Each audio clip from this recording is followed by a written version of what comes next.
একজন ব্যক্তি কোরআন শিক্ষার জন্য আলেমের কাছে চলে গেল। প্রথম দিন 4টা বাক্য শিখেছিল, 4টা হরফ, আলিফ বা তা সা, এই ছাড়া কোনো হরফ ওই ব্যক্তি শিখতে পারে নাই। আলেমের কাছে শিখার পরে রাস্তা দিয়ে হেঁটে চলে যাওয়ার পথে তার হায়াত ফুরিয়ে গেল, মালাকুল মাউত তার রূহ কবজ করে নিল, ওই ব্যক্তি মারা গেল। ওই ব্যক্তির দাফন সম্পূর্ণ হলো।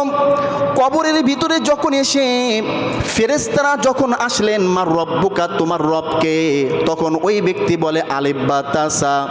মান দিনুকা, তোমার দিনকে, ওই ব্যক্তি বলে আলিফ বা তা সা। মান নাবিয়ুকা, তোমার নবীকে, একই কথা বলে আলিফ বা তা সা।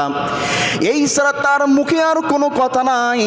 ফেরেশতারা মহান রবের কাছে চলে গেলেন, হে মহান রব, আজকে কবরের ভিতরে আপনার এমন একটি বান্দা এসেছে, হয় ওই ব্যক্তি বলতে পারে রবকে, আর নাই বলতে পারবে